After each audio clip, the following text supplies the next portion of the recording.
शुद्धान्तुत्वं जगदीकसारं सम्प्रापितागादिभवादिपारं कृतानं तिष्वोदिभारं समाधिसारं विरुडोभूमिसारं डुमूरिहन्तारं नमो सिद्धाणं नमो आर्याणं नमो छायाणं नमो लोय सौविसाहूढम्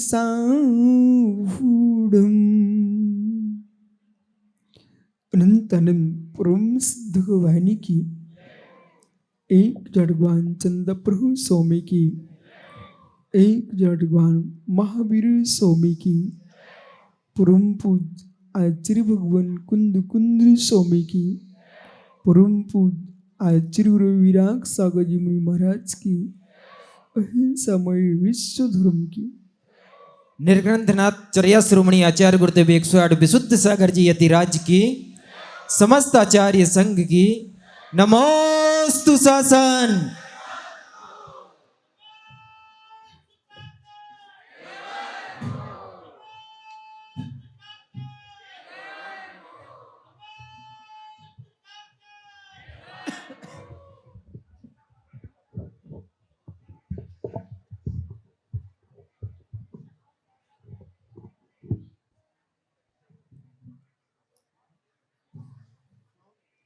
बाबा में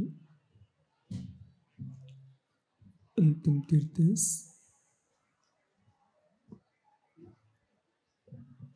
और दमाइन स्वामी के शासन में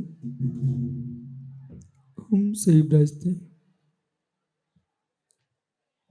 तीर्थंक जिनेन्द्र की पीयूष देशना जिनेन्द्र वाड़ी मनुष्यों जगत कल्याणी ये सर्वज्ञ शासन नमोस्तु शासन जयवंतो वितराग श्रवण संस्कृति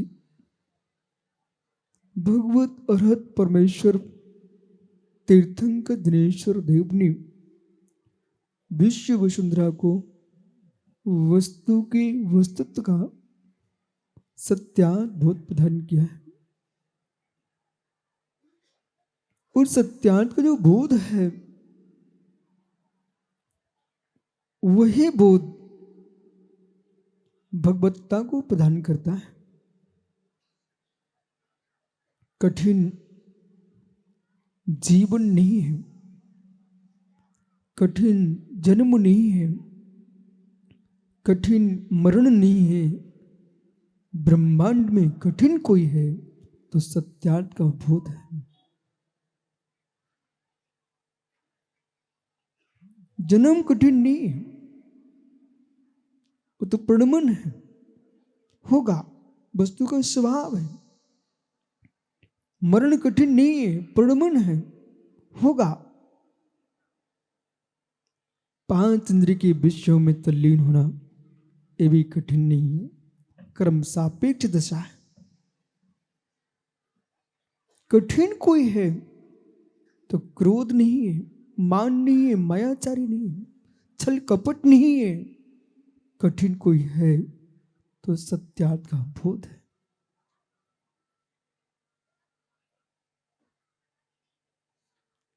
सत्यार्थ का बोध है, कोई भी विश्व में कठिन वस्तु नहीं।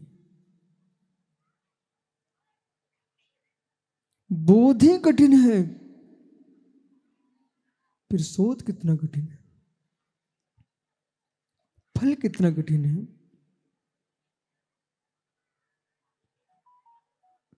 अध्यात्मतश्च तदंगभूतम, महात्मा बोले अध्यात्मतश्च तदंगभूतम।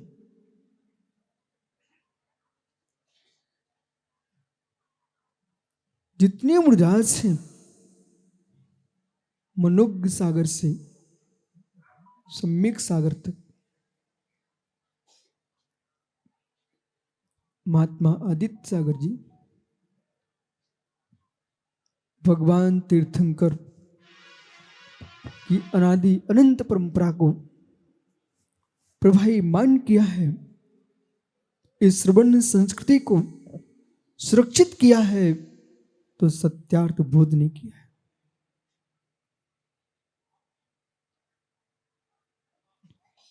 बेश्रमण बेसाधक पृथ्वी पर भारभूत हैं, जो जिनेंद्र के शासन की प्रभावना नहीं करते। बेसाधक पृथ्वी पर भारभूत है, जो श्रवण संस्कृति प्रभावना नहीं करते। मित्र, दुनिया के लिए राज प्राश्रय है, पर श्रवण संस्कृति के लिए आप जैसे मुनियों का ही आश्रय है। इसलिए प्रत्येक मुनि का धर्म है अपनी आत्मा का कल्याण करते हुए भगवान तीर्थंकर जो सत्यार्थ बोध है जिन देशना है, उसको मित्र उत्साह पूर्वक भव्य प्राणियों को परोसने की आवश्यकता है। अन्यथा विश्वास मानिए, विश्वास मानिए, जैसा परोसा जाएगा वही स्वाद देगा। सुरेश गदिया, गाय यदि प्याज के खेत में चरने चली जाए तो फिर उसके दूध का स्वाद,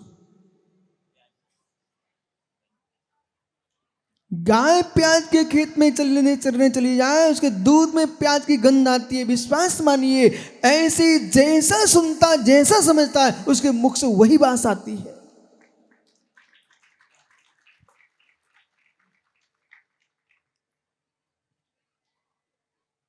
पशु भी सूंघ के चरता है,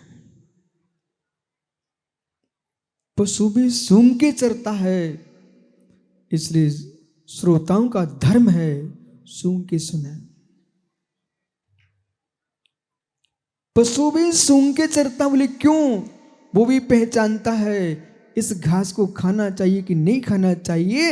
इसी प्रकार जब पशु समझता है इस घास को खाना चाहिए कि नहीं खाना चाहिए, गंगबाई सोहनलाल जी, जब पशु सूंघता घास खाना चाहिए कि नहीं खाना चाहिए, तो इस श्राप को भी सूंघना चाहिए, सोचना चाहिए कि बात सुनना चाहिए कि नहीं सुनना चाहिए।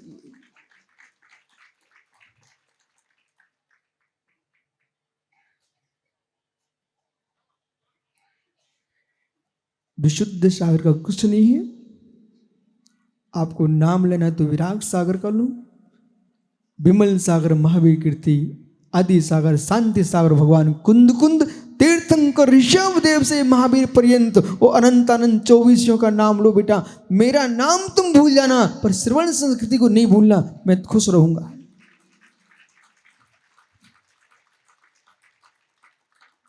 जिन शासन की प्रभावना विशुद्ध सागर के नाम से नहीं है, जिन शासन की प्रभावना दिगंबर मुनि के नाम से है।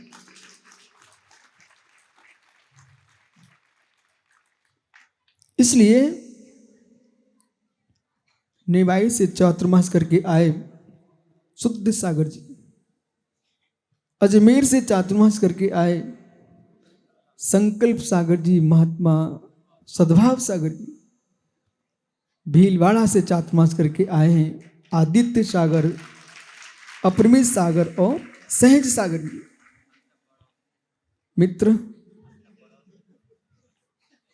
और सुब्रत सागर अपने गुरु भाइयों के साथ चातुर्मास करके आए बड़ौद से। ज्ञानियों, जहां श्रवण के साथ समाज मुस्कुराए, उस समाज के साथ श्रवण मुस्कुराए, वही चातुर्मास सफल है।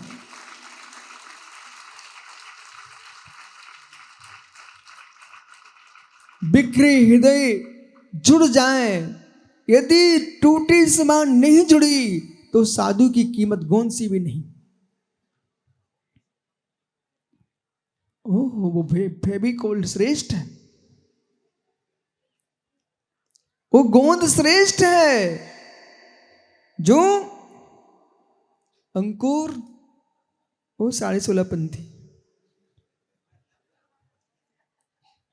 ये नांगौर का श्रावक है, वो कहता मैं 16.5 पंथी हूं। ओह, वो गोंद श्रेष्ठ है, गोंद श्रेष्ठ है जो टूटे फटे कागजों को एक कर देती है। वो गोंद श्रेष्ठ है जो चिपकाना जानती है। जब गोंद चिपका सकती है तो मुनिराज का नाम तो योगी होता है। योगी होता है।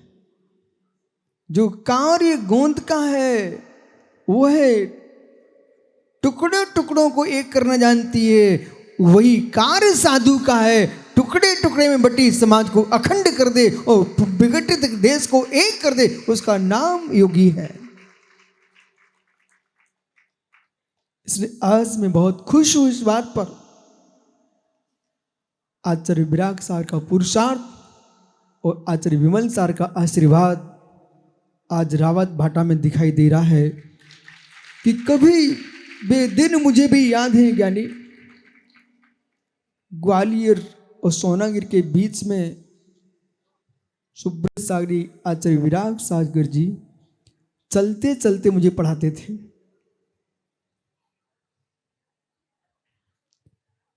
श्लोक याद कराते थे, नीति सिखाते थे, परंतु नरेश भाई पिता की इच्छा पूर्ति नहीं कर पाए तो बेटा किस बात का, और गुरु की इच्छा पूर्ति नहीं कर पाए तो शिष्य किस बात का, और देश की प्रजा की इच्छा पूर्ति नहीं कर पाए तो राष्ट्रपति प्रधानमंत्री किस बात का। जनता का पालन करे अपने स्वार्थों को छोड़ करके, और संस्कृति का पालन करे साधु अपना स्वार्थ छोड़ करके। आचार्य महाराज बोले चलते चलते पथ में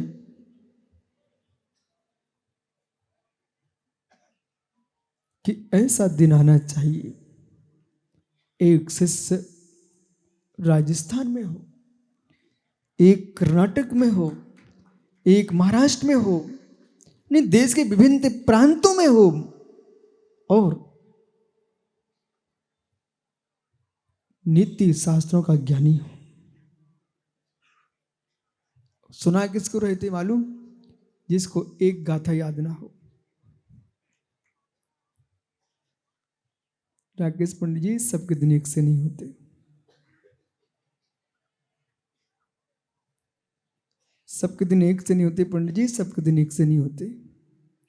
महात्मा जी, जब मैं पहला भाग पढ़ता था तब तो मुस्कुरा के निकल जाते थे। सबके दिन एक से नहीं होते।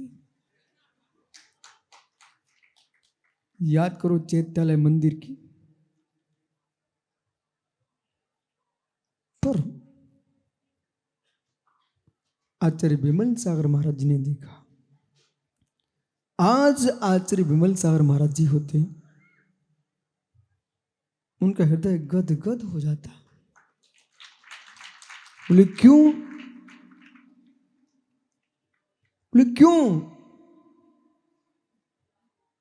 वो विमल सागर जी नहीं, भगवान महावीर के केवल ज्ञान में झलक रहा है। हे वर्धमान, केवली को विकल्प नहीं होता। माना कि विकल्प होता होता तब भी आप निर्विकल्प रहो। आपकी संस्कृति का संरक्षण करने वाले योगी आज भी है। साहित्य के बिना संस्कृति का संरक्षण नहीं हो सकता। पुरातत्व के बिना संस्कृति का संरक्षण नहीं हो सकता है, और साधु के बिना दोनों का ही संरक्षण नहीं हो सकता।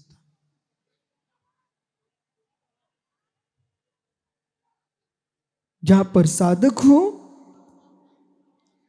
जहां पर साहित्य हो, जिन बिंब हो, ये 3 स्तंभ हैं संस्कृति की रक्षा के लिए,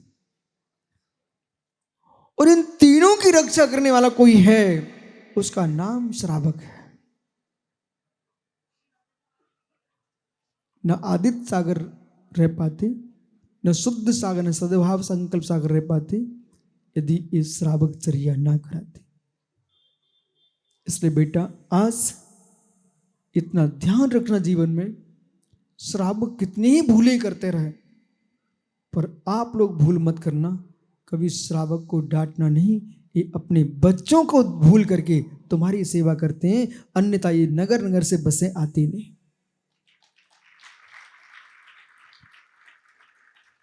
चाहे भीलवाड़ा, चाहे अजमेर हो, चाहे बड़ौद हो, चाहे निवाई हो, जहां जहां से चातुर्मास करके आप आ रहे हो, ये सारे श्रावक और रावट भाटा के लोगों से पूछो, दिन रात लगे हैं। इसका मतलब ये है कि कलिकाल में, पंचम काल में मुझे नहीं लगता कि धर्म का अभाव है। मित्र, वे अज्ञानी जीव हैं जो धर्मात्मा से कहीं धर्म का अभाव है। धर्म का अभाव होता तो ये मंडप सूना दिखाई देता। आज सामने से लेकर प्रारंभ से अंत तक, पीछे मन को देखो गंगवाल जी, एक सज्जन आए थे बहुत बड़े फिरोजाबाद से, भीलवाड़ा के चातुर्मास में। मालूम क्या बोल रहे थे? प्रतिदिन के प्रवचन में ऐसी भीड़ में देख रहा हूं तो मुझे आश्चर्य लगता है।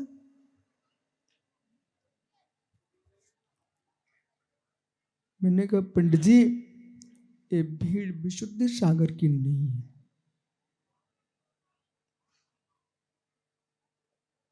नहीं है, विश्वास मानिए।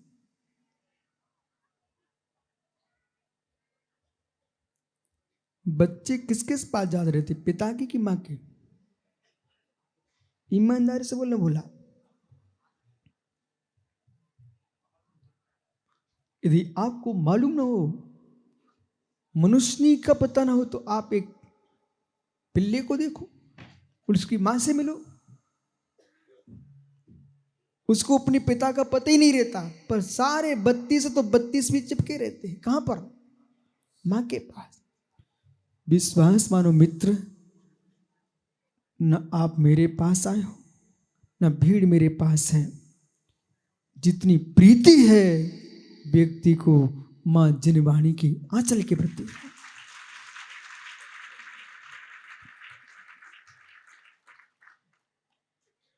इसलिए प्रज्ञा मिली है तो प्रमाद को भगा देना। आदित्य सागर प्रेम सहज सागर जी, सद्भाव संकल्प शुद्ध सागर जी, प्रज्ञा मिली है तो मित्र ध्यान रखना, सोने चांदी की दुकान पर तुमने स्वच्छता देखी? सोने चांदी की दुकान पर स्वच्छता देखी? वस्तु की कीमत है तो दुकान भी सुंदर बना के रखना पड़ती है। फर्नीचर सुंदर नहीं है तो नरेश जी दुकान भी में सामग्री कितनी बढ़िया हो, ग्राहक टिकते नहीं, भग जाते। वो ही सामग्री फर्नीचर वाली दुकान पे बिकती है, वो ही सामग्री फल पे बिकती है।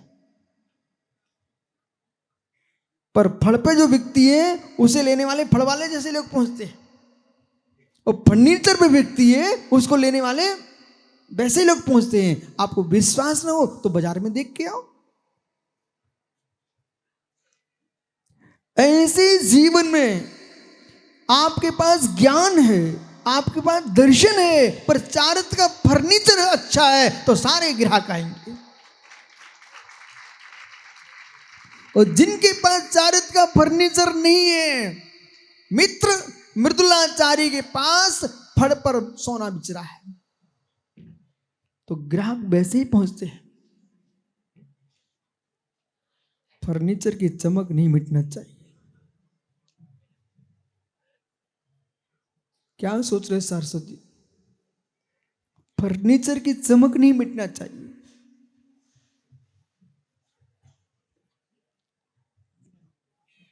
फर्नीचर की चमक नहीं मिटना चाहिए मित्र, फर्नीचर की चमक नहीं मिटना चाहिए। ओ हो। बिकेगा सोना ही, पर डिब्बी बढ़िया होना चाहिए। बिकेगा सोना ही, डिब्बी बढ़िया होना चाहिए। ज्ञानियों, यदि आपको श्रवण संस्कृति का ऋण चुकाना है तो जीवन की अंतिम सांस तक प्रज्ञा है तो लेखनी बंद नहीं करना, शरीर में बल है बिहार बंद नहीं करना, बिहार बंद नहीं करना। आदित्य सागर जी, बालक विश्वासमान, आपके जबलपुर बिहार करके मैं न पहुंचता, जिनवाणी वहां न चल रही होती, और बेटा तुम प्रवचन सुनने नहीं आते थे, अपनी दादी को छोड़ने आते थे। याद करो, वो तो धोखे से भाई साहब स्कूटर पर बैठे बैठे सुन रहे थे। पुलिस सुनू तो दादी क्यों परेशान करती, रो लेके चलो। एक दिन के सुनने से तुम सुनाने वाले बन गए हो। एक दिन के सुनने से यदि इंदौर में रीगल चौराहे पर सुब्रत सागर ने सुना, सो वे महाराज बन गए। मनुग सागर ने एक बात ना सुनी, सो महाराज बन गए। जितने मुर्राज हैं ये मेरे से प्रभावित होकर एक भी नहीं आए।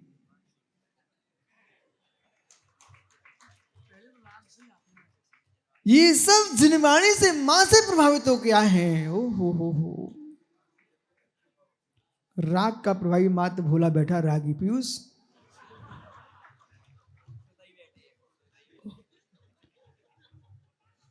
जिनवाणी से प्रभावित होकर आए, जिनवाणी से प्रभावित होकर के आए हो।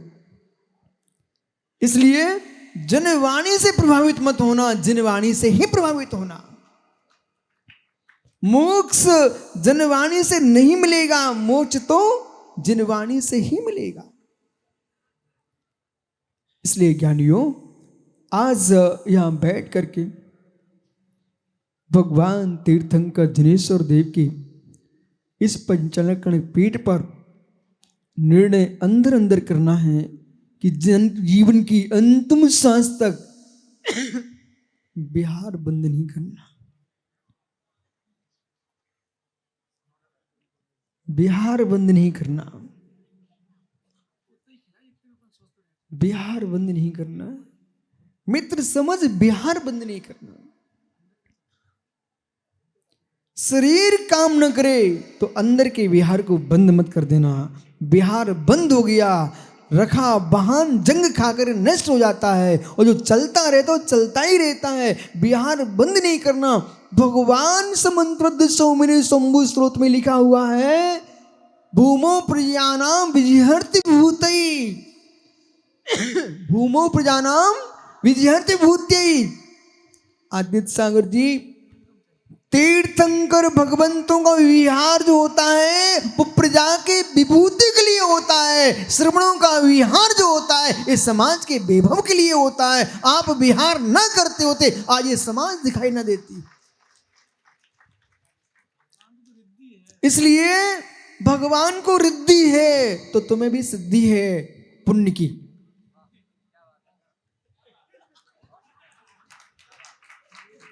भगवान को रिद्धि कह रहे हैं तो तुम्हें सिद्धि पुण्य की। पुण्यात्मा ही बिहार करता है, उनके साथ भीड़ जुड़ती है। पापियों के पास ना बिहार होता ना भीड़ जुड़ती है।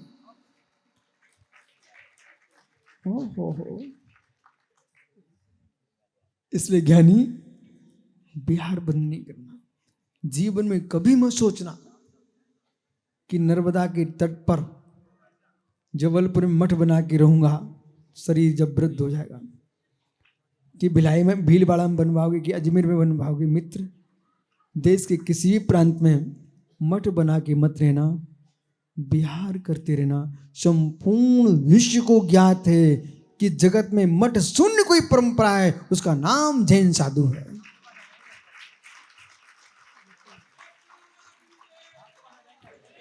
उसको नाम जैन साधु है, विश्वास मानिए, मंजिलें खड़ी रहेंगी पर अंदर की मंजिल ढह जाएगी। इस सत्य को आज नहीं सनातन श्रवण संस्कृति गूंजती रहेगी और जितने सच्चे भावलिंगी मुनिराज समाधि करके स्वर्ग में बैठे होंगे, यदि उनके केवल में तो हो नहीं सकता भी, अवधि ज्ञान से भी जानेंगे तो वे भी मुस्कुराएंगे कि कम से कम एक आदमी सत्य तो बोल रहा है कि विश्व में श्रवण संस्कृति ऐसी है जहां के मुनिराज मठों में नहीं होते हैं, विहार करते हैं। मित्र, व्यवस्थाओं में मत चलना, व्यवस्थित चलना, व्यवस्था तुम्हारे पीछे चलेंगी। आपने ग्रंथ लिखा, प्रकाशन कहां से हुआ? आप कमा के रखाए थे क्या? इन श्रावकों ने मुस्कुरा के आते हैं मेरे पास, पता गुरुजी जिनवाणी की सेवा का अवसर दो। विश्वास मानिए, गाय ने रसगुल्ले कब बनाए?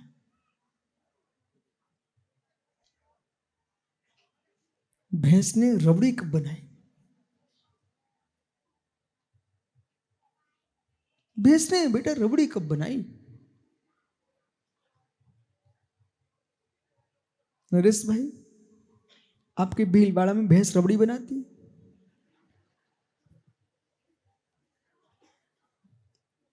गंगबाल जी, आपके भीलवाड़ा में भैंस रबड़ी बनाती है?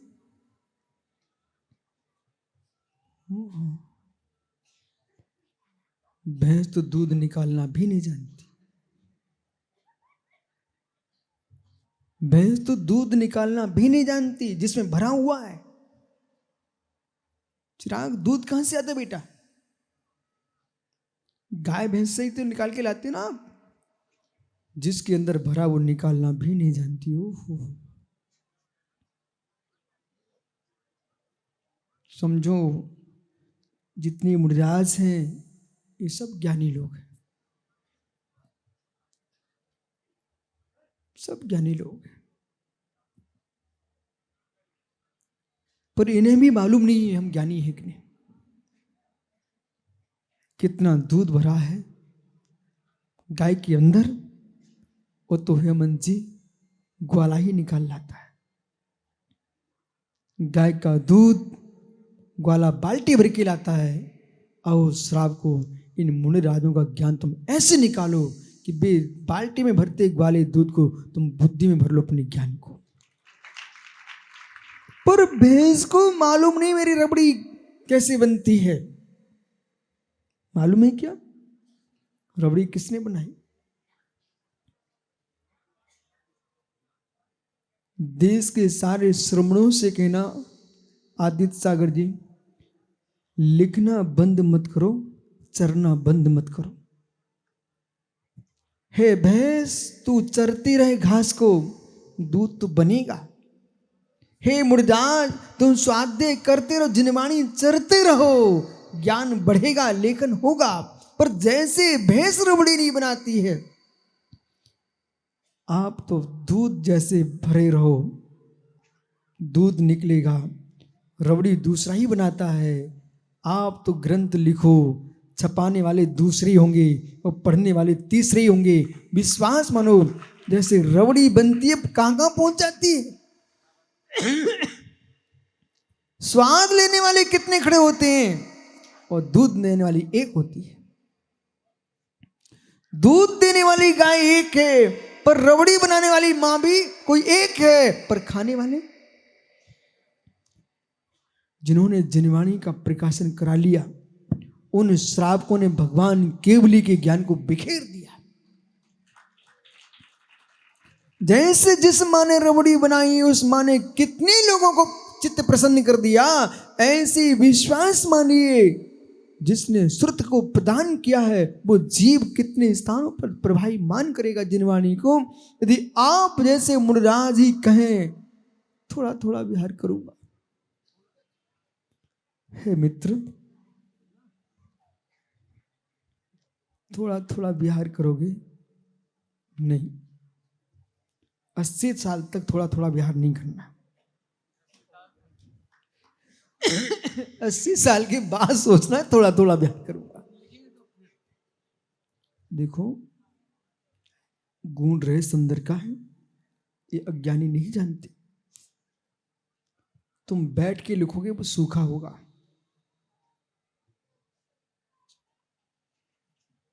जो बैठ के लिखोगे सूखा होगा, बिहार करके लिखोगे वो हरा भरा होगा। बैठ के लिखोगे तो दूसरे की अनुभूति लिखोगे। मृतक को तुम मंत्र दोगे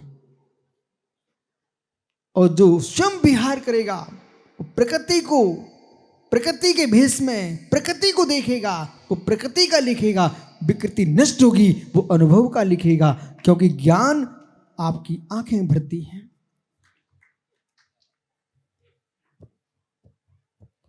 जिन शासन ने आज तक इतिहास के प्रश्नों को उठा के देख लीजिए, किसी चाहे वैदिक संस्कृति किसी संस्कृति का, जब वे जैन दर्शन की बात करते हैं तो स्पष्ट लिखना पड़ता है उनको कि विहार करने वाले, विचरणशील, वात्रशायन, वेदों में दिगंबर मुनियों लिखा वात्रशायन, ये वात्रशायन मुनिराज हैं, ये रिश्ते रहते हैं। और इन धर्म क्यों विस्तार को प्राप्त होता है, ये हर क्षेत्र में जाकर के वहाँ की भाषा में अपनी बात को रखते हैं। इसलिए जिन शासन का जो भाषा है वो प्राकृतिक भाषा, प्रकृति की भाषा है। सर्वाधिक धातु किसी भाषा में, शब्द किसी भाषा में, तो आपको मालूम है ये प्राकृत में है। और आप तो विकल्प मत करो, तुम्हारा नाम तो वहां पहुंचेगा। जब व्यक्ति प्राकृत की बात करेंगे तो यदि वीरसेन स्वामी ने षटखंडागम को ऊपर उठाया, उन आचार्यों की परंपरा को देखो। शिष्य का धर्म है जो साहित्य को आगे बढ़ाए, वही शिष्य है। बोलिए महात्मा जी, जो साहित्य को आगे बढ़ाए वही शिष्य है। तो कोई ये सोच सकता है गुरुजी मैं कुछ भी नहीं लिखता, मैं शिष्य नहीं हूं क्या? अरे यहां कहां मैंने कहा कि लिखे, मैंने तो ये कहा जो साहित्य को आगे बढ़ाए। चाहे लिख करके बढ़ाओ, चाहे पढ़ करके बढ़ाओ, चाहे बोल करके बढ़ाओ। आप जिनवाणी रख करके प्रवचन करोगे, इतने लोगों को प्रदान करोगे, यही तो आप आगे बढ़ा रहे हो। कोई लेख नहीं करके बढ़ाए, कोई अब मानो कोई प्रवचन ही नहीं कर रहा है तो तुम पढ़ना सीखो ना, पढ़ करके बढ़ाओ। पढ़ना भी नहीं जानते तो मौन होकर के साधना करो, ये भी शिष्य का धर्म है। मौन होकर के, मौन होकर के, संकल्प सागर जी मौन होकर के बोले मैं साहित्य कैसे पढ़ाऊंगा?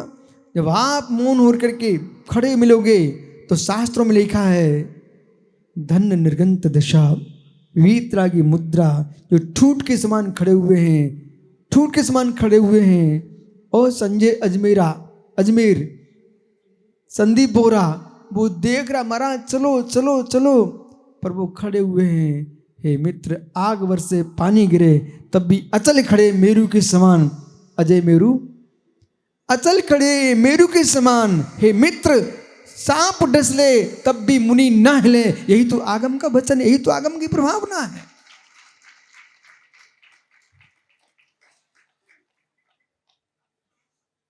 सांप डसले,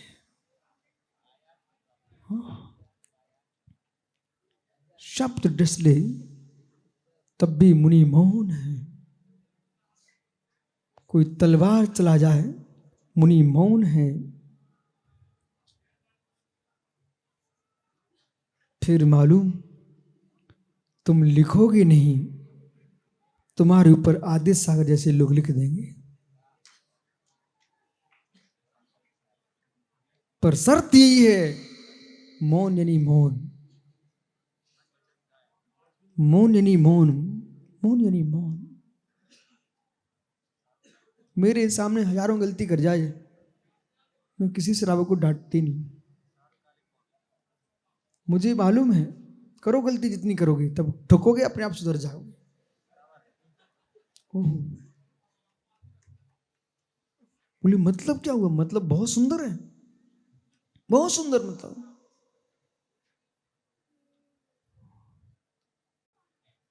बोरा, भूख लगी क्या? भूख लगी क्या है? लगेगी क्या? सुन भाई, ऐसा मत हो जाना, नहीं तो गलतंडुल नाम का रोग हो जाता है। पता है? पता है आपको? गलतंडुल नाम का रोग जानते हैं आप? नहीं जानते तो सुनो, खड़े रहना आप जब तक सुनना लो। बोरा जी, भूख लगे तो बेटा बोल देना भाई। एक व्यक्ति गया ससुराल, अभी माता खुश हो जाएंगी आज। हेमंत, एक व्यक्ति गया ससुराल, अब थोड़ा कुंवर साहब को थोड़ा नाटक तो करना ही पड़ता ना। बोले कोऊ का क्या, बुंदेलखंडी शब्द कोऊ का क्या, कोई क्या कहेगा? बोले क्यों? ये सीधा सीधा कह रहा खाना दो मुझे।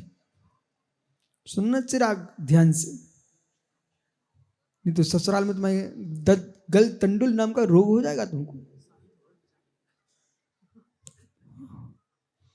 अब ये गया संजय संदीप बोरा ससुराल। सासू कभी कभी विचित्र मिल जाती है। माता, महाराज जी रोटी दे क्या? कहें क्या? मोन खोल करके आओ दे दो। ओहो, महाराज जी घी डालू क्या? वे कहेंगे हाँ डाल दो। सुनना विषय को, जब संसार की नारी का वर्ण करने जाए, वो शर्म करके कुछ नहीं कहता। दामाद सच्चा दामाद है तो ससुराल में मांगता नहीं है। वे तो भिकमंगे हैं जो ससुराल में जाके मांगते हैं। अपने घर की दुआएं ससुराल में मांगने जाए। भिखारियों के बच्चा हो, सुनो ना चिराग, दहेज नहीं मांगना कभी जीवन में। उन्हें ससुराल में रूठने बैठना। और आजकल तो रूठना बंद ही होगी, बेचारों को हो तो जाए। अब तो एक बच्चों की ये हालत हो रही है, वे दिन गए रूठने वाले, देखा सब मुस्कुरा रहे। ओह, मालूम अब तो उल्टी बारात निकालते। बोले भैया तुम चिंता नहीं करो, हम कर देंगे अपनी तरफ से, तुम्हारा इनाम रहेगा। ये सब पता है, आप टेंशन मत लेना। ओह, वो संदीप बोरा गया ससुराल। माँ थोड़ी तो लाज रखा करो। कुछ ऐसी माता भी मिल जाती हैं, कुंवर साहब खाना पीना तो खा के आई होंगे। लो, अब बेचारा सोचता है इतना किराया खर्च करके आया, घर का काम छूट गया, वो परमेश्वरी कह रही खा पी के तो आए होंगे। पर कुंवर साहब पागल चंद ठहरे। संदीप बोरा तू तो नहीं था। ओहो, ये माँ ने कहा शाम को, बेटा तुम चल के आए हो, भोजन कर लो। अब इनने सोचा, माँ ने समझाया था कि ससुराल में थोड़ा मनवाना पड़ता है, पर इन्हें पता नहीं था वो सासू हमारी माँ तगड़ी थी। उसने पूछा बेटा भोजन कर लो, तो इनने कहा नहीं माँ, इच्छा नहीं है, इच्छा नहीं है। उसने दोबारा पूछा ही नहीं। और आलो माता की अब बातों में, इच्छा नहीं है इतना बोल दिया। उसने सब बटोर के रख दिया। बोले इच्छा ही नहीं है भैया की। बोले हो सकता जबरदस्ती करूं तो उसको कोई अपच हो जाए। उसने भोजन नहीं दिया। अब बेचारा देखो, सुबह से चल के पहुंचा शाम को, और सासू ने दोबारा पूछा नहीं, पूरा घर सो गया। बेचारे के चूहे लूटने लग गए। संदीप बोरा जब चूहा लौटे तो सोचता क्या करूं, क्या करूं।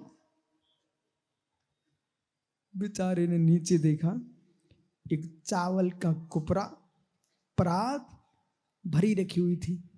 वो पता नहीं नियोग से ऐसे भाग्य था कि वो सासू भूल गई इनकी चारपाई जहां लेटे थे उसी के नीचे रखी थी। पर इतनी विचित्र थी, विचित्र है क्या, इतनी विचित्र थी सरवार सावे, इतनी विचित्र थी वो मां। संदीप बोरा ने सोचा ये सो गई होगी, पर वो चक्कर काट रही थी बार बार, भाई कुंवर साहब ठीक ठाक तो हैं। इधर ही संदीप देख नहीं पाया, इसने चावल का एक मुट्ठा भरा अच्छा मस्त और मुख में भर लिया। तो हाथ तो साफ हो गए, इतने वो सासू सामने खड़ी हो गई। अब बेचारा सोचता है कि मैंने तो मना कर दिया था, अब ये देख ले कि चावल खा रहे हैं, अब मुख फुलाए रह गया, अंदर चबाई नहीं, और सासू हिले नहीं। बुरा बुरा तो नहीं लग रहा? अच्छा आपको बुरा लग भी जाए तो करोगे क्या? मुझे कौन अजय मेरे मठ बना के रहने जाना है। मित्र संदीप अब बेचारा गाल फुला, सोचा ये कम से कम इसको कोई शारीरिक बाधा हो जाए, वहां चली जाए तो मैं अंदर मुख का अंदर तो ले जाऊं। लेकिन वो तो ऐसी जम के खड़ी हो गई और रोने लग गई। बोले 1 घंटा हो गया हमारे कुंवर साहब को, दमान साहब को, उसका मुख फूला है, पता नहीं कौन सा रोग हो गया, पता नहीं कौन सा रोग हो गया। अब तो उसने चिल्लाना शुरू कर दिया, पूरा घर ही खड़ा हो गया अब तो। ऐसे महात्मा जी बेचारे कम से कम मुंडी नीचे करके अंदर घुटक लेता, वो भी नहीं किया संदीप ने। मनी मनी सोच रहा भगवान अब क्या होगा, अब ठहरो क्या होगा, रुको अभी क्या होने वाला है। इतने बीच में उस माँ ने वहीं खड़े खड़े सामने अपना बेटा बुलवाया, अपना पति बुलवा लिया, ससुर साहब को। बोले भाई कुंवर साहब आए हैं, इनके गाल में रोग हो गया, अब तुम जाओ कोई वैद्य को लेके आओ। वैद्य भी बड़ा चतुर मिल गया, सुधीर डॉक्टर चिरगांव का, महाचतुर आदमी, पुड़िया दे में कमी नहीं करे। ओहो इसी बीच में अब मां तो बड़ी विचित्र थी, वो तो वैद्य बुला लिया, वो ज्योतिषी बुला लिया, भैया कुंडली देख लो उनकी, जन्म पत्री में कचू रोग मोग तो क्या होने वाला है। सो भाई पीयूष को पंडित पकड़ लिया, बोले भाई इसकी जन्म पत्री देख लो। सरस जी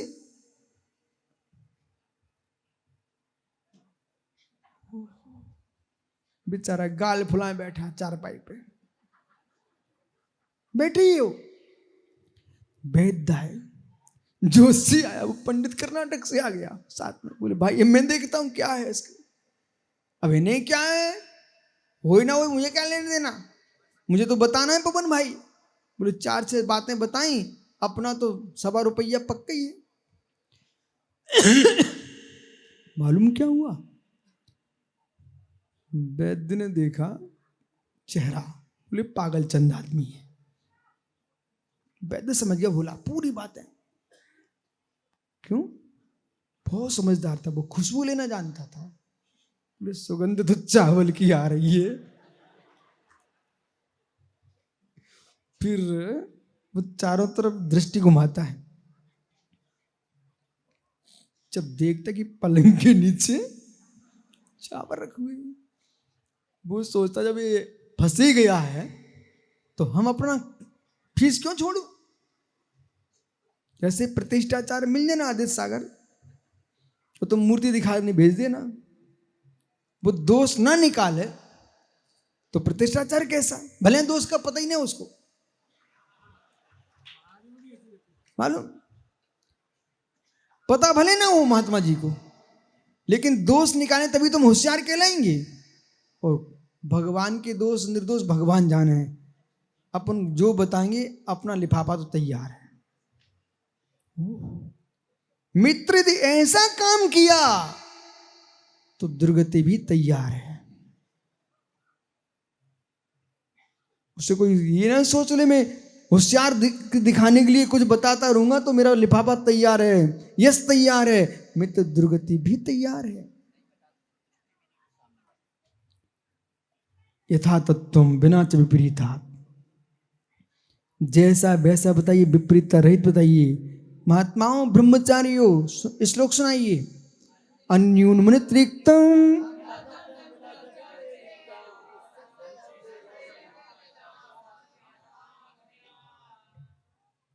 ठीक है, अपना सिद्धांत है। हेमंत सुरेश गदिया हमारा सिद्धांत है। आजकल विद्यालयों के गेट पर कुछ लिखा रहता है, शिक्षार्थ आइए सेवार्थ जाइए, बस शिक्षार्थ आइए सेवार्थ जाइए। आदित्य सागर जी, यहां से शिक्षा प्राप्त करो और फिर जाकर के श्रवण संस्कृति की सेवा करो। छात्र बूढ़ा भी हो जाएगा ना, तब भी अपने गुरु को नहीं भूलता, सच्चा छात्र होता है। और सच्चा गुरु मुस्कुराता गुरु की उन्नति को देख करके, वे अभागे गुरु हैं कि गुरु की उन्नति देख करके चेहरा लटकाए। श्रेष्ठ गुरु होगा अपने शिष्य की उन्नति देख कर मुस्कुराएगा।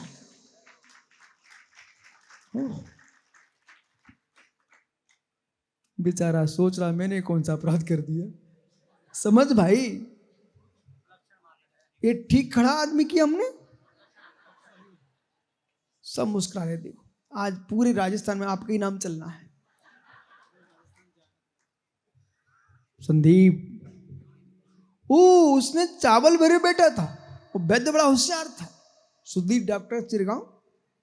इसने सोचा अब तो मुझे पक्का ज्ञान हो गया कि इसने चावल खा लिए।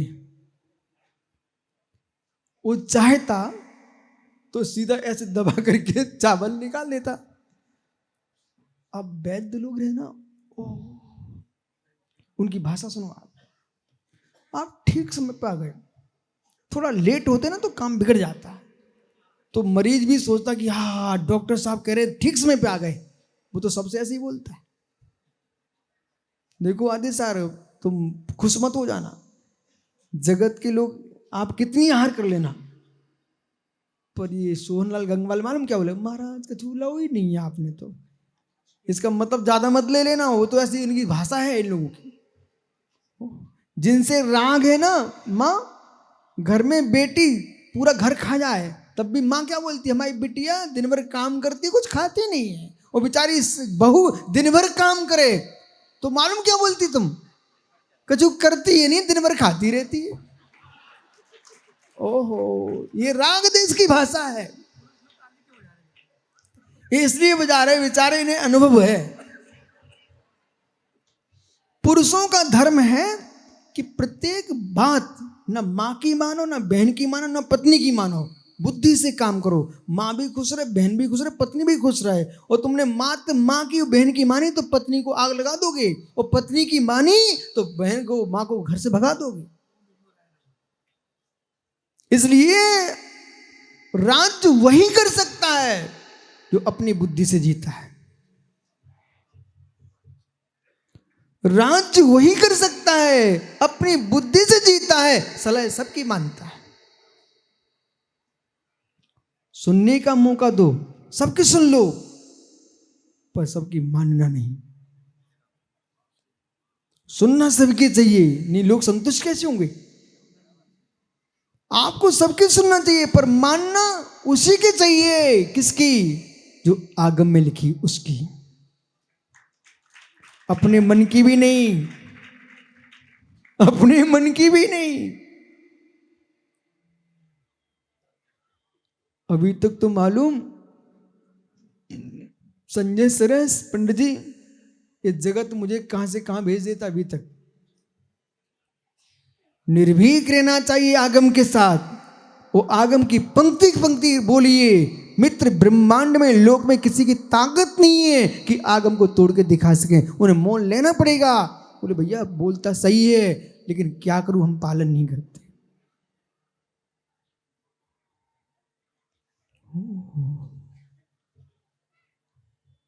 बेचारे को बिठा दें क्या?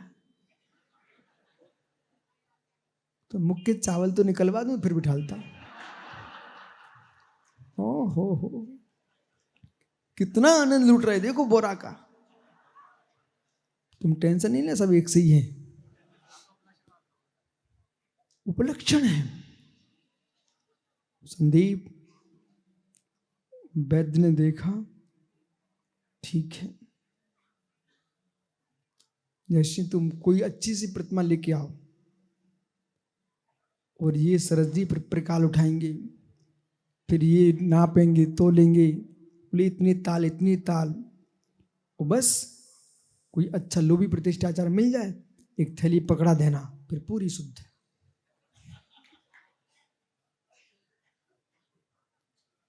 और निर्लोभी है तो यथा तत्व विनाच विपरीता। ये सब ब्रह्मचारी महाराज ने श्लोक सुनाए ना रत्नकांड श्रावकाचार्य का। अन्यून त्रिक्तम याथा तत्व विनाच विपरीता निस्संदमितजोस्त ज्ञान मागमना। जो न्यूनता रहित है, अधिकता रहित है, याथा तत्व जैसा वैसा है, जो है सो है। एक दिन की श्रम के चक्कर में वैद्य ने बढ़िया चमटी मंगाई और शल्य क्रिया की पूरी सामग्री लेके आ गया। बोले सीधा काम करें तो इतना पैसा नहीं मिलता। फिर आजकल तो कितना बढ़िया व्यापार, जरा सा जुकाम भी हो जाए तो बाटल चढ़वा दो। बे दिन कहां गए मां? हर घर में एक मां के पास एक डिब्बी होती थी, उसमें 2-3 बटैयां रखी रहती थी, अनंत भैरव, काली काली गोलियां और क्या क्या गोली रखे रहती थी ये माताएं। मालूम, संजीवनी गोली, अच्छा काला जी को मालूम है, संजीवनी गोली, तेज पत्त, जाय पत्ती, कायफल, मालूम चतुर्थ काल की नहीं पंचम काल की बोल रहा हूं। और अनुत्तर साहब क्या रखी रहते वो? जायफल कायफल। बस उस माँ ने क्या किया, अपने ही आंचल का दूध निकाला और चम्मच में उस दवाई घोली और बच्चा को पिला दी, बच्चा स्वस्थ। और आजकल जरा सा कुछ हुए, अपना दूध की ताकत मां भूल गई, सीधी सीसी चढ़वाने पहुंच जाती। वो मालूम डॉक्टर बहुत चतुर था, उसने संदीप क्या किया तुम्हारे साथ? ऐसे दबा देता तो मुंह खुल जाता। नहीं, बोले ये तो है ही, तो पर क्यों मूर्ख बनूं? उसने कहा भाई अब तो बिल लंबा बनेगा और समय लगेगा। उसने बोले गाल को छेदना पड़ेगा। ऐसे चंद्र मिले, मुख नहीं चबा पाए। उसने, डॉक्टर ने मालूम नया रोग भी बना लिया। बोले कौन सा रोग? इसको गल तंडुल नाम का रोग हो गया है। गल तंडुल नाम का रोग हो गया है। और चिमटी डाल डाल बेचारे को रक्त बहा दिया और छेद करके गाल में उस चिमटी से एक एक चावल निकाला। देखो ये रोग हो गया है। ऐसा क्यों हुआ संदीप? ऐसा क्यों हुआ संदीप? एक एक चावल निकाला गया, एक एक चावल निकाला गया। और सासू नहीं ली, फिर वो बिल्कुल खड़ी रही, आंखों में आंसू बहे थे। वैद्य साहब जितनी थैली ले जाना, लेकिन हमारे कुंवर साहब को ठीक कर देना। वो अंदर अंदर मुस्कुरा रहा है, न कुंवर रोगी है न हम रोगी हैं, रोगी कोई है, उसका पागलपन रोगी है। अब विषय यहां पकड़ना बात क्या थी? मित्र, गाल क्यों चिदा? गाल क्यों चिदा बोला? कथा सुनते सब मुस्कुराते, अब कोई नहीं बोल रहा है। गाल क्यों चिदा? निभाई टोंगिया, गाल क्यों चिदा?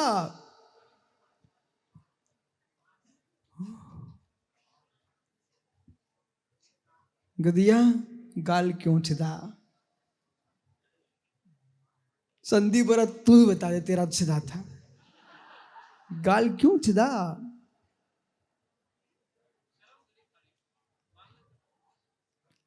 मित्र, मित्र, कहीं ऐसी सासू फंस जाए तो शिक्षा ले लेना, मना नहीं करना।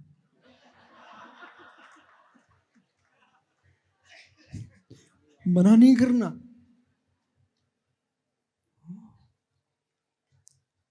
गाल इसलिए छिदा कि भूख लगने पर तुमने झूठा बोला, और जब भूख लगे हुए झूठा बोल ही चुके थे तो कम से कम सहन कर लेते, सुबह तक मायाचारी करके न खाते तो गाल ना छिदता। जो जो मायाचारी करते हैं उनका गाल ही छिदता और नाक ही छिदती है।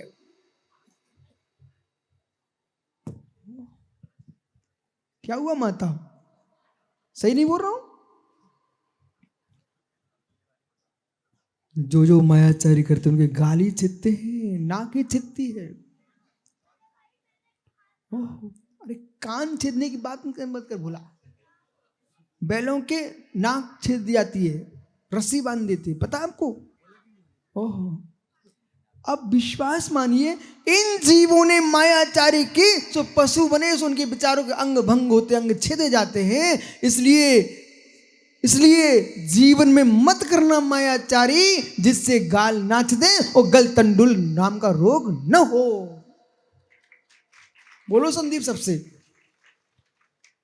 ऐसा बोलो। तू तो बहुत अच्छे से बोलना जानता है। ऐसा बोलो, अहो ज्ञानियों, मायाचारी मत करना, गलतंडुल नाम का रोग हो जाएगा, जैसे मेरे साथ हुआ था। बोल ज्ञानी। संसार में नाक कान न छिदवाना हो पशु बन के, तो मित्र याथा तत्वम विनाच विपरीता, विपरीत रहित होकर के जो वस्तु जैसी है वैसा कहना सीखो, वैसा जीना सीखो।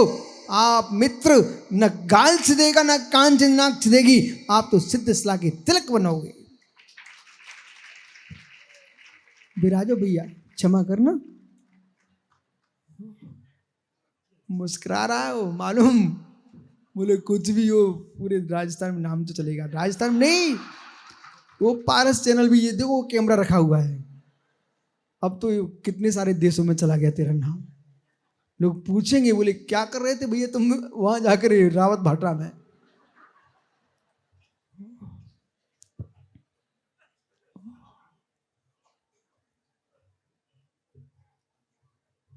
आपका समय हो गया। क्यों घर नहीं जाना? देखो आदित्य सागर जी, देखो ज्ञानी, मैं अनुभव कर रहा हूं। आप अपने जबलपुर की याद करो। कमानिया गेट पर मूसलाधार पानी चल रहा था, इससे चौगुने लोग बैठे हुए थे। गंगवाल जी, मूसलाधार पानी, पुरुष बैठे रहे, मानता हूं। एक मां नहीं हिली, पानी बरसता रहा, प्रवचन चलते रहे, घनघोर बारिश। तब मैंने देखा कोई बाल्टिन की आवश्यकता नहीं है, कोई व्यक्ति को छड़ी की आवश्यकता नहीं है। सत्य है, बंदरिया का बच्चा भी अपनी माँ की गोद नहीं छोड़ता। देखा कभी? बंदरिया का बच्चा भी अपनी माँ की गोद नहीं छोड़ता। वो फिर मैं बंदरिया का बच्चा नहीं हूं, मैं जनवाणी माँ का बच्चा हूं, अपनी माँ को कैसे छोड़ सकता? शुभ्र सागरी क्या नहीं देखा था आपने? छत पर पानी गिर रहा था, बंदरिया का बच्चा अपनी माँ को नहीं छोड़ रहा था। संसार में जब बंदरिया के बच्चा को मालूम है कि मेरी शरण में माँ है, तो मित्र तुम याद रखो, इस युग में नहीं संपूर्ण युगों में हमारी शरण माँ जिनवाणी है। धम्मम शरणम प्रव्रजामि। अपना तो घोर सिद्धांत है राकेश पंडित जी, सारे लोग छोड़ के चले जाएंगे, पर मेरी माँ जिनवाणी मुझे कभी नहीं छोड़ेगी, कभी नहीं छोड़ेगी। जिसने जन्म दिया है उसने भी मित्र मुझे बहुत अच्छे से याद है। कहूं काला जी, माँ का दूध पिया आपने? माँ का दूध पिया याद है? नहीं है तो क्या पिया? हाँ। काला जी मुझे बहुत अच्छे से याद है, मैंने माँ का दूध पिया, कुछ समय तो दुलार से पिलाती थी, इसके बाद मैंने उसको मिर्च लगाते देखा अपनी आंचल में, मिट्टी लगाते देखा मैंने आंचल में। बोले अब तो छोड़ दे। जन्म देने वाली माँ मिर्च लगा के छुड़वाती है, पर माँ जिनवाणी ऐसी है वो निर्वाण दिला के ही छोड़ती।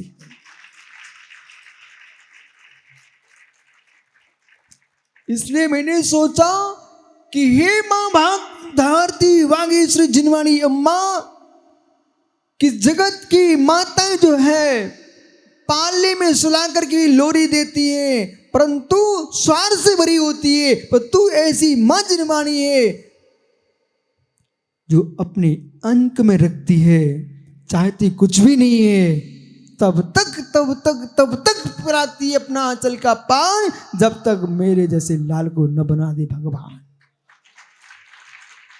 बैठ जा ज्ञानी।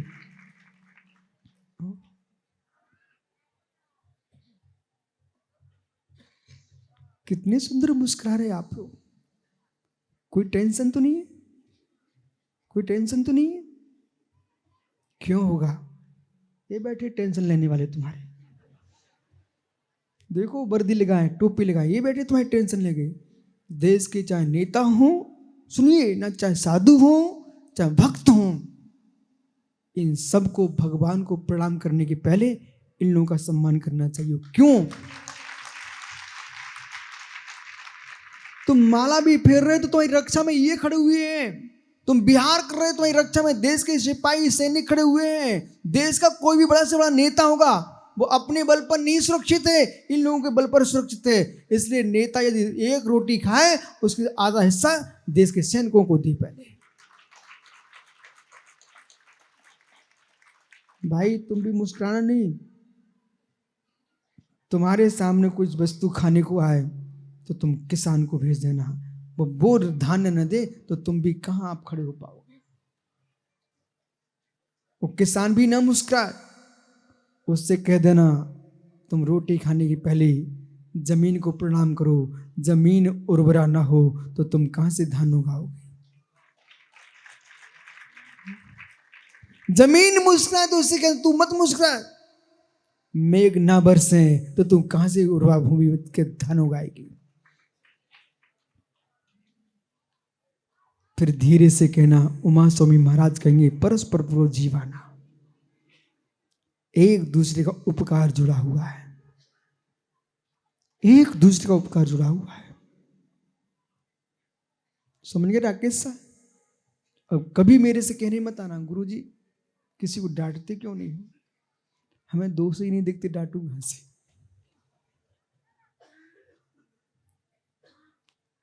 दोषी नहीं थे, डांटू कहाँ से? अभी महात्मा जी आए, मुझे डर लग रहा है कोई गलती तो नहीं होगी हमसे। हमने गलती देखी नहीं तुम्हारी, हम तो ये देखा है कि भाई तुम ग्रंथ लेके आए हो, कर्म रहस्य सत्यार्थ बोध अजब निधि, ये महात्मा अपरिमित सागर जी। तो मैं तो गदगद हूं सहज सागर, इसलिए तुम दो के बीच में सहज रह रहे हो, इसलिए जी पा रहे हो।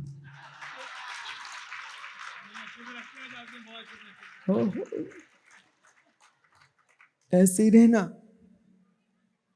ऐसे ही रहना, ये बहुत बड़ी नीति है, बहुत बड़ी नीति। एक सांड को मैंने साग मंडी में देखा, अभी भैया एक सांड को साग मंडी में देखा,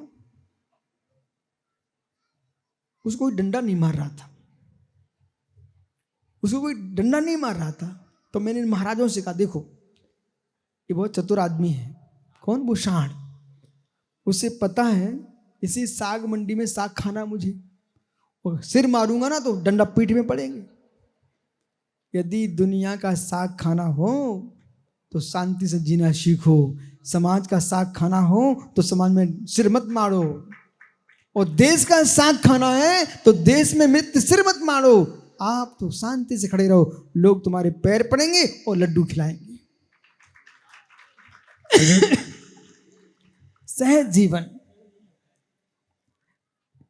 जिनकी बुद्धि काम न करे उन्हें सहज जीवन जीना चाहिए, और सहज जीवन जियोगे ना, विश्वास मानो कमाने वाले कोई दूसरे होंगे और तुमको खाने को मिलेगा। सहज जीवन जियो।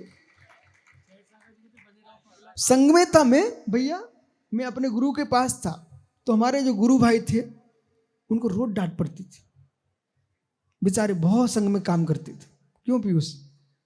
और मैं देखता था डांट उनको ही पड़ती है, मैं कुछ भी नहीं करता था, और गुरुजी बहुत दुलार करते थे। कुछ भी नहीं करता था संग में, बस ज्यादा हुआ तो उन्होंने कहा ये पीयूष ब्रह्मचारी इसको पढ़ा देना, वो महाराज जी को पढ़ा देना। बस मैंने पढ़ा दिया, अपने शांति से बैठ के कमरे में बैठे रहना। मैंने देखा ये बहुत अच्छा है, करने वाले पिटते भी हैं, इसलिए मित्र समझा करो। जीवन में उस सांड को मैंने देखा कहां? बड़ौद में। मालूम बिल्कुल शांत खड़ा था भोला गली में, और जब इतना सुंदर वो सांड था, उसकी आंखों में एक सहज मानवीयता टकबरक रही थी। हम लोग वहां से निकले, उसने ऐसा सिर कर लिया, बोले महाराज को निकल जाने दो। जिनको पिटना ना हो, जिनको पिटना ना हो, ओ युवाओं, जिनको पिटना ना हो, किनसे? सासू की बेटी से। तो बेटा शांति से वे जो परोसे खा के आ जाओ, पर भक्ष होना चाहिए। जिनको पिटना ना हो, किससे? अपयश से। तो महाराज बनो ना, तो सिर नीचे करके जो अंजलि में आ जाए लेके आया। जिनको पिटना ना हो, किससे? समधी से। तो समधी के घर में जो मिले शांति से लेके आया। जिनको पिटना ना हो नेताओं से, तो उनके सामने शांति से कैसे खाओ। जिनको पिटना ना हो, किससे? कर्मों से। तो पापों से दूर से भगियाओ।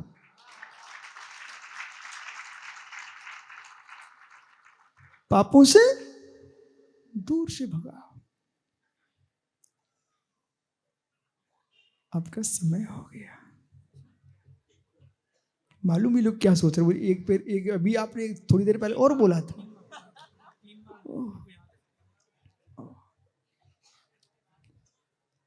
पिटना ना हो दुर्गति से, तो चिंतन श्रेष्ठ करो, चारित्र श्रेष्ठ रखो, और खान पान शुद्ध रखो, तो मित्र नहीं पिट पाओगे कर्मों से, ध्यान सुधार लीजिए। जितेंद्र सागर जी, ध्यान सुधार लीजिए। निसंग सागर आए क्या भाई? दूसरे ने भेजा था, इसलिए ध्यान रखो। ओ सार्थ सागर जी तो केसलोचन कर रहे हैं, इसलिए ज्ञानी हो। ये रहस्य की बात है।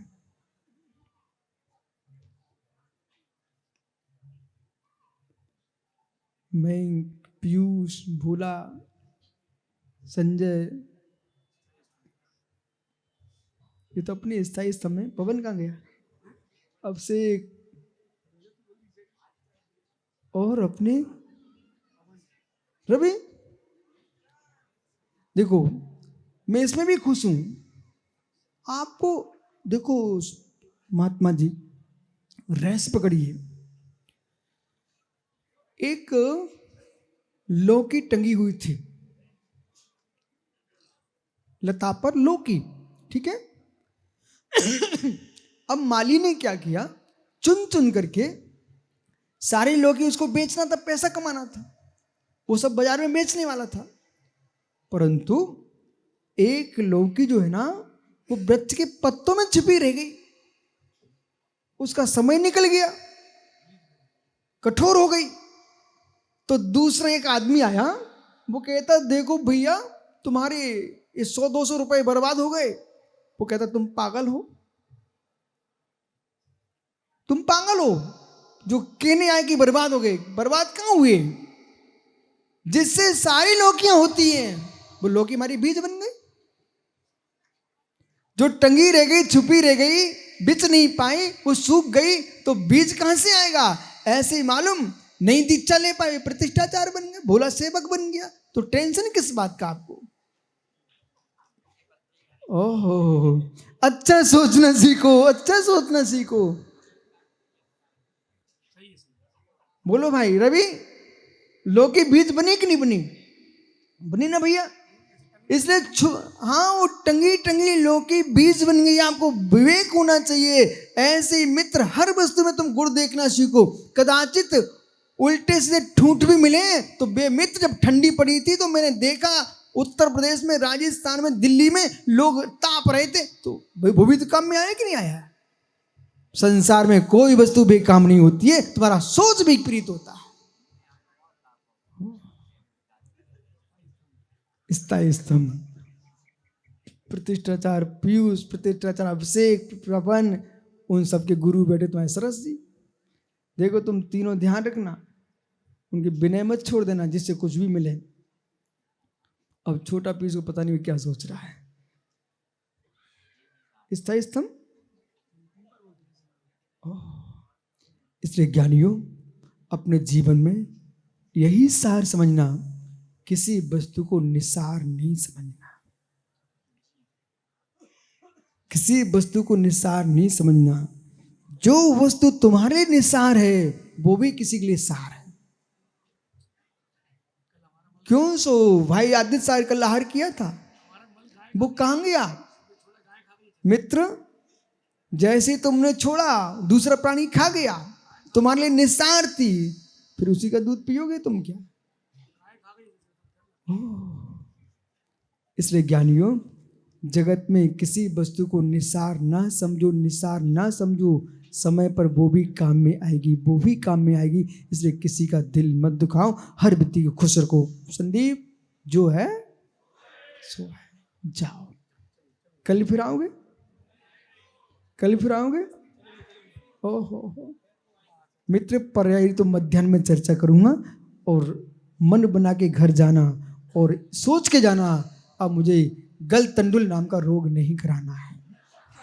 आत्मा शुभावम पुरिभाव भिन्नम, आत्मा शुभावम पुरिभाव भिन्नम। सभी लोग 2 मिनट के लिए बैठ जाएं। शुभाव पर्व 3 भिन्न महावीर स्वामी की आते हैं।